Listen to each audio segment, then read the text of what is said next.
Di dalam pengelolaan risiko asuransi, suatu perusahaan asuransi atau reasuransi tidak akan lepas dari seberapa besar underlying retention atau net on retention yang dimiliki oleh perusahaan tersebut.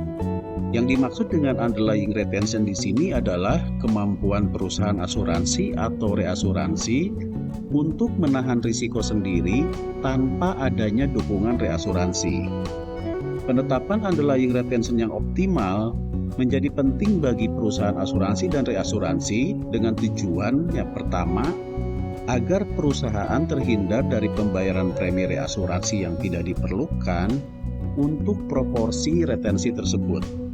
Yang kedua, agar perusahaan dapat menyusun program reasuransi yang diperlukan sesuai dengan portofolio bisnis atau strategi bisnis yang dimiliki.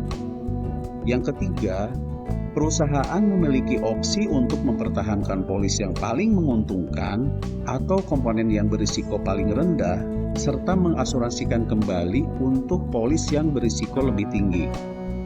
Yang keempat, perusahaan dapat mengukur atau memproyeksikan skenario terjadinya kerugian yang sangat besar yang mungkin akan dihadapi jika terjadi kejadian yang luar biasa atau katastrofik yang akan berdampak terhadap kelangsungan bisnis perusahaan asuransi atau reasuransi tersebut.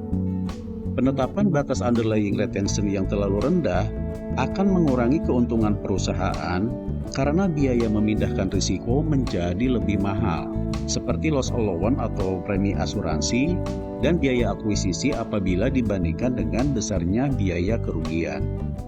Mengingat pentingnya terkait retensi ini, pemerintah melalui OJK telah membuat aturan yang tertuang di dalam POJK nomor 14 tahun 2015 serta surat edaran OJK nomor 31 tahun 2015 yang salah satu isinya mengatur tentang dasar penetapan underlying retention suatu perusahaan asuransi atau reasuransi. Yuk kita intip isi dari peraturan tersebut.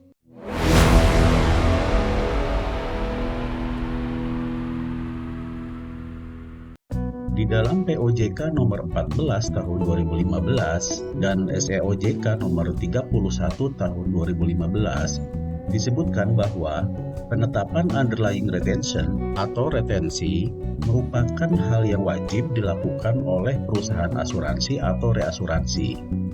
Sesuai namanya, underlying retention atau retensi dimaksud adalah bagian risiko sendiri yang sudah bersih dari proteksi reasuransi, yang besarnya dihitung secara proporsi dari modal sendiri. Untuk lebih jelasnya, kita lihat tabel ketentuan ini.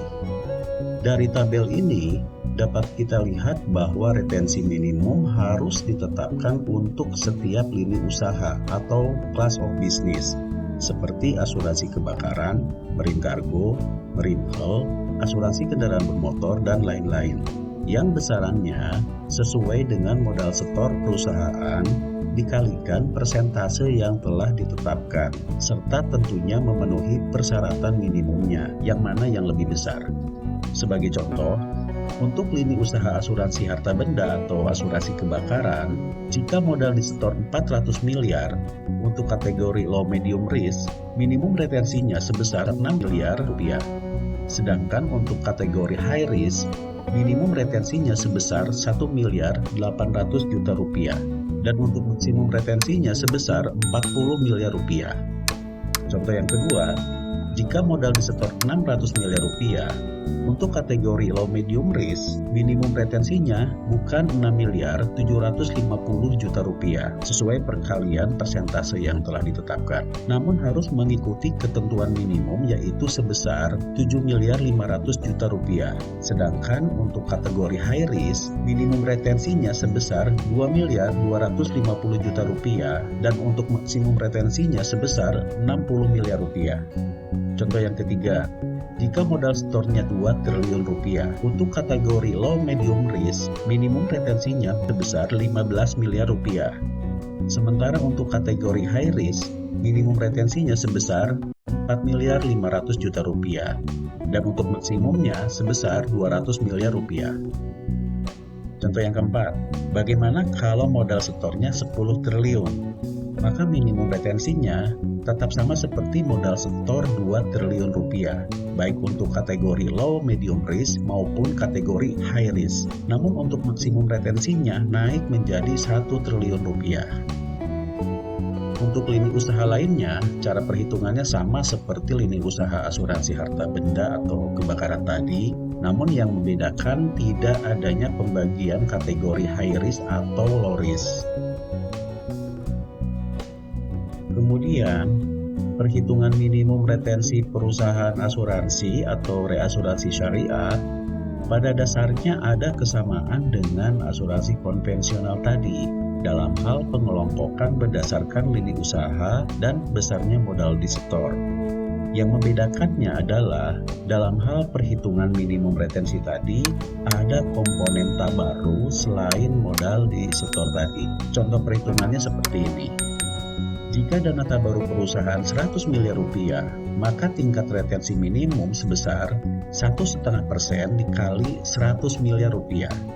Contoh yang kedua, jika dana tabaru perusahaan 400 miliar rupiah dan modal setor 55 miliar rupiah, maka tingkat retensi minimum dari dana tabaru ditambah modal setor sama dengan 40 miliar rupiah ditambah 55 miliar rupiah. Totalnya 95 miliar rupiah. Tapi ada ketentuan maksimumnya sebesar 50 miliar rupiah. Sehingga tingkat retensi minimumnya sebesar 1,5% dikali 50 miliar rupiah. Nah, bagaimana implementasinya di industri asuransi saat ini? Sebagian mengatakan bahwa regulasi di atas hanya berlaku untuk risiko-risiko yang masuk ke dalam treaty saja.